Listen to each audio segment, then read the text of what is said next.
amigos, aqui é o Oz e hoje vamos falar da arma primária da classe de assalto no Battlefield 1. Sim, a Bergmann MP-18, que retorna agora à franquia depois de sua primeira aparição no Battlefield 1942.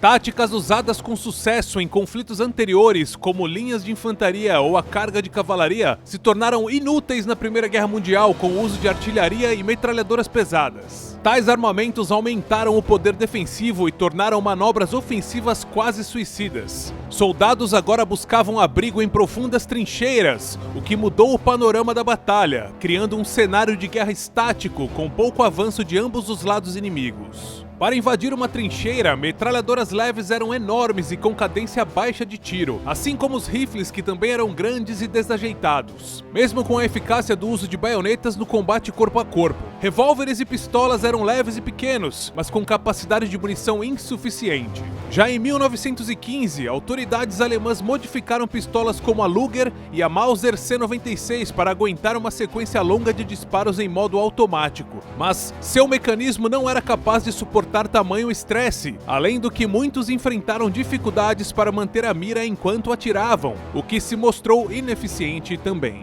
A comissão de rifles alemã chegou à conclusão de que uma nova classe de arma era necessária, aquela capaz de usar munição de pistola em modo totalmente automático, com tamanho compacto e boa ergonomia para um fácil controle de disparos. Tecnicamente, uma arma com tal estrutura havia sido criada pelos italianos, a Villar Perosa, que temos no Battlefield 1 como arma coletável em solo italiano, nas mãos do sentinela Arditi. Entretanto, ela foi usada primeiramente acoplada para defesa em aviões, dando espaço para a MP-18 introduzir as submachine guns. Bem, a equipe do projetista alemão Theodor Bergmann começou a trabalhar neste desafio. Bergmann projetava bicicletas e automóveis, mas curtia desenhar armas sob encomenda. Foi ele, curiosamente, que vendeu sua empresa de carros para Carl Benz, que depois a transformou na gigante Mercedes. Enfim, as primeiras pistolas de Bergmann, no entanto, não foram tão bem sucedidas, mas seu novo projeto para o Império Alemão, entregue em 1918 e chamada de Machine Pistol, ou MP-18,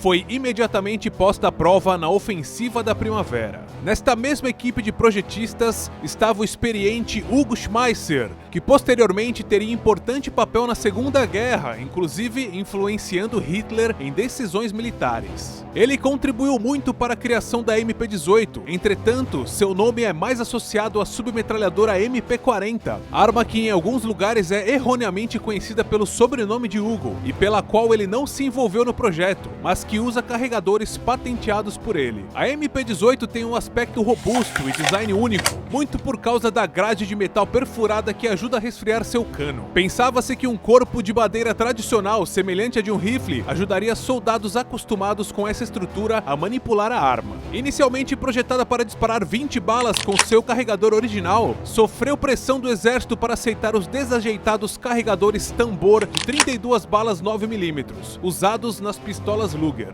que estavam abundantemente disponíveis e que, de fato, ajudou a criar essa silhueta especial da arma, porém criava atrasos em seu manuseio e recarregamento. A Ofensiva da Primavera, episódio também conhecido como Batalha de Ludendorff, contou com vários ataques rápidos e seguidos contra a frente ocidental em território francês. Após bombardeios da artilharia, os Stormtroopers... Não, colocou o slime errado aqui, né, ô engraçadinho? Vai, ô palhaço, põe o certo aí.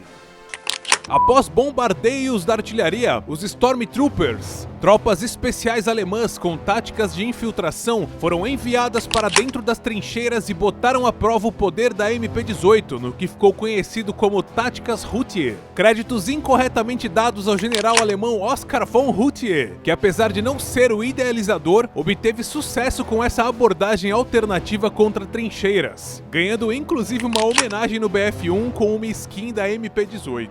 Toda a resistência alemã fracassou ao final, mas comprovou a eficácia dessa tática com o auxílio da recém-criada classe de armas. É possível que quase 10.000 unidades da MP-18 foram fabricadas, mas tardiamente utilizadas nos estágios finais da Primeira Guerra. Após o fim dos conflitos, o Tratado de Versalhes, que foi um acordo de paz entre as potências vencedoras imposto sobre os alemães, é constantemente usado para aflorar a importância da MP-18 na batalha. É verdade que muitas armas alemãs impressionaram os aliados, porém, segundo o livro de Paul Cornish, Machine Guns and the Great War, o controle de armas imposto sobre os alemães nunca foi específico a nenhuma submachine gun, o que em algumas fontes mostra que o impacto da MP-18 foi marginal e sem grande reconhecimento. De qualquer forma, a MP-18 deu o pontapé inicial e influenciou a criação de diversas submachine guns e armas automáticas pelo menos até os anos 70, participando de conflitos seguintes, incluindo a Segunda Grande Guerra Mundial. Seguiu sendo fabricada em segredo, usada pela polícia alemã, teve sua licença vendida à Suíça SIG, se espalhou pelo mundo e uma evolução bem aceita chamada MP-28 foi criada, que por sua vez foi descaradamente copiada pelos britânicos no desenvolvimento da submachine gun Lanchester, usada pelo fora-da-lei maldoso no divertido filme O Bom, o Mal e o Estranhão, pessimamente chamado no Brasil de Os Invencíveis.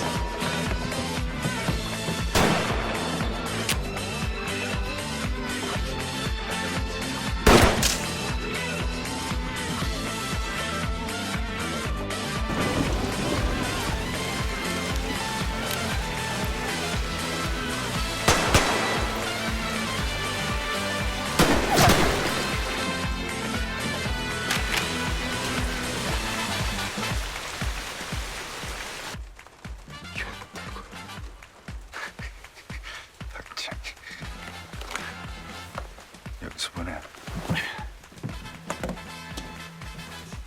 아이, 기가 막힌데 이거 왜 이렇게 무거운 거야 이게? 어? 그러잖아 씨. 아니 이 자식은 도대체 어디로 간 거야?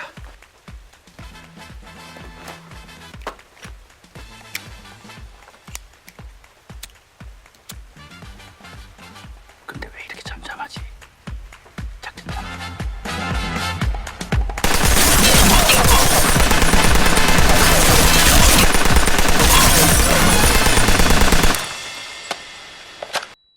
Existem 3 diferentes MP-18 dentro do Battlefield 1, a versão trincheira, a ótica e a experimental, com sutis diferenças entre elas que comentaremos mais pra frente. Para começar, falarei de algumas características que elas têm em comum, como os dados de dano. A MP-18 causa um dano máximo de 23, que exige 5 disparos para derrubar um oponente. Esse valor começa a cair após apenas 11 metros, estabilizando em 13.5 após 42 metros. Esse é o mesmo dano máximo das outras variantes de submachine gun da classe de assalto e o maior dano mínimo compartilhado também com a Hellriegel. Lembrando que acertos em diferentes partes do corpo, como braços e pernas, podem alterar estes valores. Seu fire rate é de 550 tiros por minuto, uma desvantagem em relação às armas do mesmo tipo, principalmente a M1918 que dispara 900 tiros por minuto, e também em relação às metralhadoras leves da classe de suporte, que disparam em média 600 tiros por minuto. Sua muzzle velocity, ou a velocidade em que a bala sai de seu cano, é de 420 metros por segundo. Melhor marca e uma vantagem entre as armas de assalto, porém esse dado faz dela mais lenta que as metralhadoras leves, e é certamente algo que compensa sua taxa de fogo, fazendo dela uma arma que costumamos chamar de lenta. Bom, pode não ser tão lenta para todo mundo, é claro.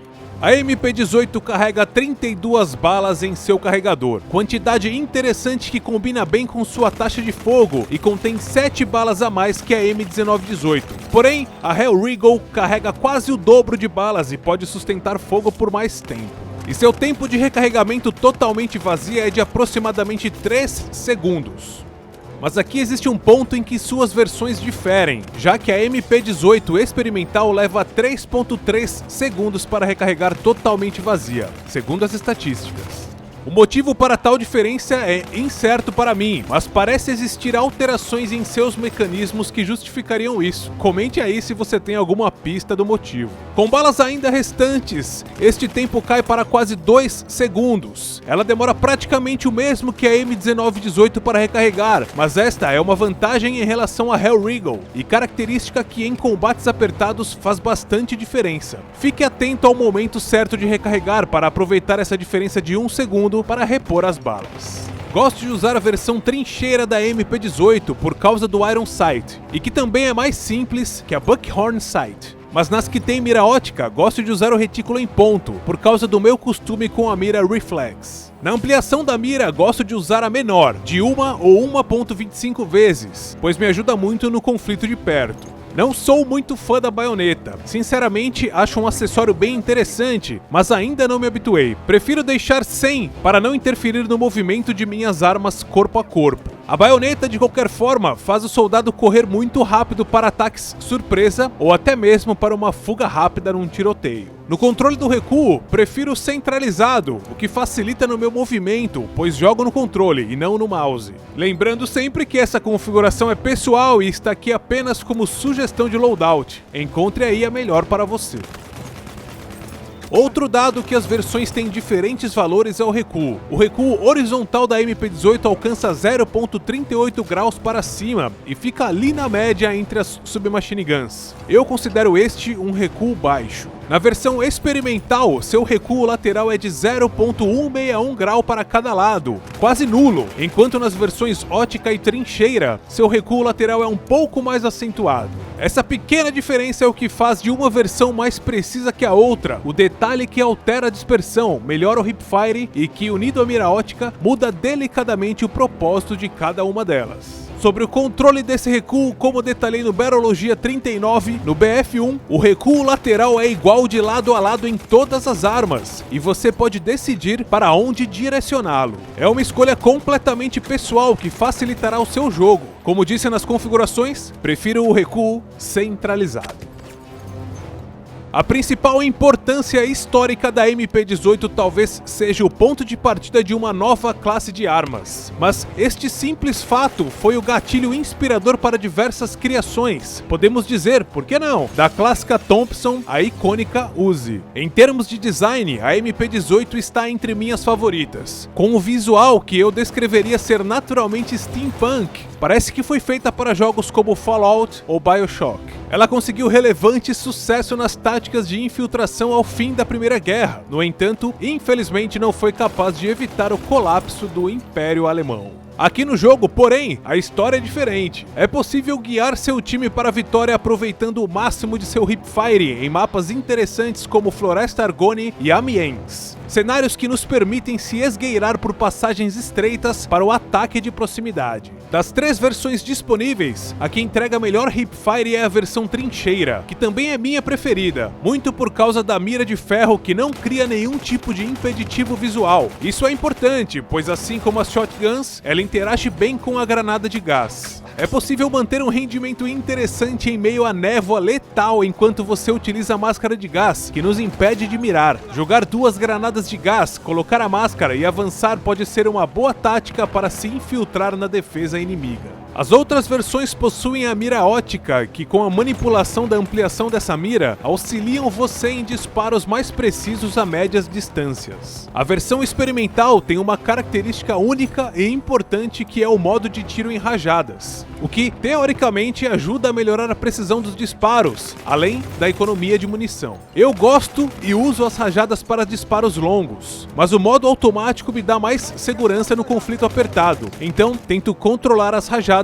mesmo nas versões automáticas. Serei sincero em dizer que, em minha opinião, pessoalmente falando, certo? Tirando o hipfire, pouco notei de diferença entre o funcionamento dos 3 tipos de MP18 que temos no jogo. Visualmente a mira ótica faz diferença, claro, mas apesar das estatísticas sugerirem que existe uma dispersão diferente nos disparos, não senti muita influência no meu jogo. Seu baixo fire rate pode criar atrasos em combates diretos com as armas da mesma classe e até mesmo metralhadoras leves. Por outro lado, pode ser um aliado para quem não controla bem armas rápidas como a automático M1918.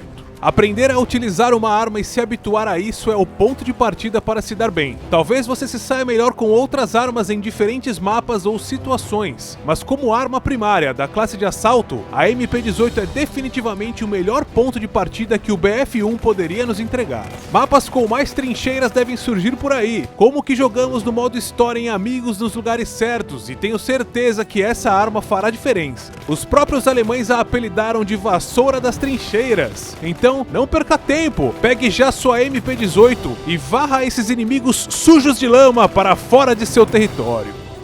E é isso aí, essa foi minha análise detalhada da primeira submachine gun da história, a alemã MP18. Se gostou, não se esqueça de me ajudar clicando em gostei e divulgando aí entre seus amigos. Vocês podem deixar suas opiniões, elogios, críticas aí nos comentários ou no meu grupo para seletos inscritos. O link está aí na descrição. Se quiserem receber novidades sobre este canal, se inscreva e seja muito bem-vindo. Obrigado a quem prestigiou até o fim. Até o próximo. E valeu!